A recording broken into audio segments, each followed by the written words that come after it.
Барлықтарыңызға сәлем, сіздермен бірге Айсара. Бүгін 61-ші юнитті бастаймыз. Тақырып Whose is this? It's mine, yours, hers. Яғни есімдіктер тақырыбын ары қарай жалғастырамыз. Жақсы. Сонымен өткен сабақта біз табыс септігінің есімдіктерін, object pronouns өткенбіз және subject pronouns.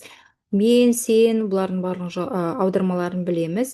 Және бұлардың да аудармаларын білеміз. My, менің, our, біздің, your, сенің, сендердің, his, оның, ұлға, her, қызға, оның, io, their, олардың. Бұл object pronouns. Енді бүгін үшінші сол тақырыпты жалғастырамыз, яғни өздік есімдіктер дейміз. Қазақша айтқан кезде менің, mine, менікі, ours, біздікі, yours, сенікі, сендердікі, немесе his, оныкі, оның деп айтуға да болады. Hers, оның, оныкі, және theirs, олардікі деп аударылады. Мысалдармен келтірейік. Мысалы, мына сөйлемде It's my money. Бұл менің ақшам. It's mine, бұл менікі деп аударылады. Немесе it's our money, бұл біздің ақша. It's ours, бұл біздікі. It's your money, бұл сенің ақшан. It's yours, бұл сенікі. His, оның ақшасы. It's his, оныкі. It's her money, it's hers, тоже оныкі. Және it's their money, it's theirs, бұл олардікі деп аударылады. Немесе мына жерде тағы да мысалдарға назар аударайық. Жалпы my, your, бұл object pronounsты біз зат есімдермен қолданамыз. Мысалы, менің қолдарым суық. Is this your book? Бұл сенің кітабың бе? Бұл кітап, зат есім. Helen gave me her umbrella.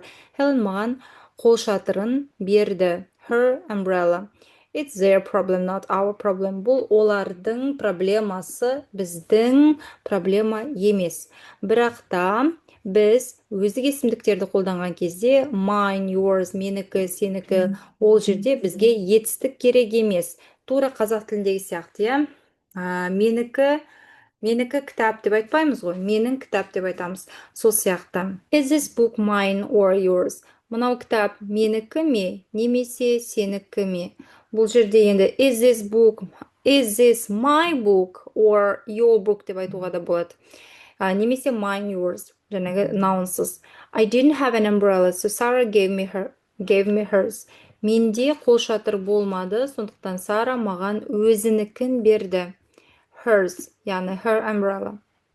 Немесе it's their problem, not ours. Бұл олардың проблемасы, біздің емес. We went in our car and they went in theirs. Біз біздің көлігімізбен бардық, және олар өздерінікімен барды. Яғни олардың көлігімен. Бұл жерде his дегенді, his, мына жерде де көріп тұрғандарыңыздай, his дегеніміз ол оның деп те аударылады, және де оныкі деп те аударылады. Сондықтан hizді біз зат есіммен де және зат есімсіз де қолдануымызға болады. Мысалы, is this his camera or hers? Мынау оның камерасы ма, немесе оның ба? Яғни, это его камера или ее? Жауабы it's his, оныкі. Бұл жерде әрине it's his camera деп айтсақ болады, онда ол оның камерасы деп аударылады. Егер it's his десек, онда ол оныкі деп аударылады. Келесі. Және де осы өздік есімдіктермен бірге, мысалы, зат есім қолданғымыз келсе, онда of деген preposition бізге көмекке келеді. Мысалы, a friend of mine, яғни менің досым деп аударылады. My friend дегенді a friend of mine деп алмастыруға болады. Мысалы, I went out to meet a friend of mine. Мен досыммен кездесуге бардым. Бұл жерде of mine көріп тұрғандарыңыздай. A friend of me емес, a friend of mine.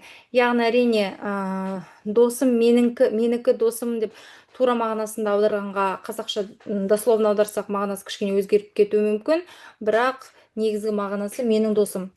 Tom was in the restaurant with a friend of his. Том ресторанда өзінің досымен болды. Не? Өзінің досымен. A friend of his. Өзінің досымен. Немесе are those people friend of yours?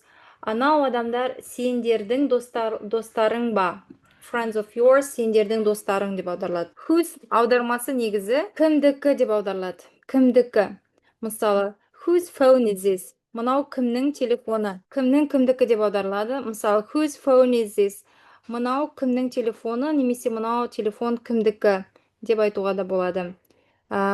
Whose деген бұл сұраулы сөзімізді біз етістікпен де және етістіксіз де қолданыла береді. Мысалы, whose money is this? Немесе whose is this? деп айтсақ та болады. Онда мынау ақша кімдікі, немесе мынау кімдікі. Егер нақты бір затты айтып өткіміз келсе, бір сұрап тұрғымыз келсе, мысалы, мына жағдайда біз ақшаны сұрап тұрмыз. Money. Whose money is this? Мынау ақша кімдікі? Жауабы it's mine. Бұл менікі. Немесе whose shoes are these? Мынау аяқ киімдер кімдікі? Whose are these? Мыналар кімдікі? They're John's. Бұлар Джондікі. Міне осылай жауап береміз. Және де әдеттегідей 61-ші юниттің тапсырмалары берілген. Тапсырмаларды кітаптың соңында жауаптары бар. Міндетті түрде орындап, қатемен жұмыс жасап, тексерулеріңізге кеңес беріледі.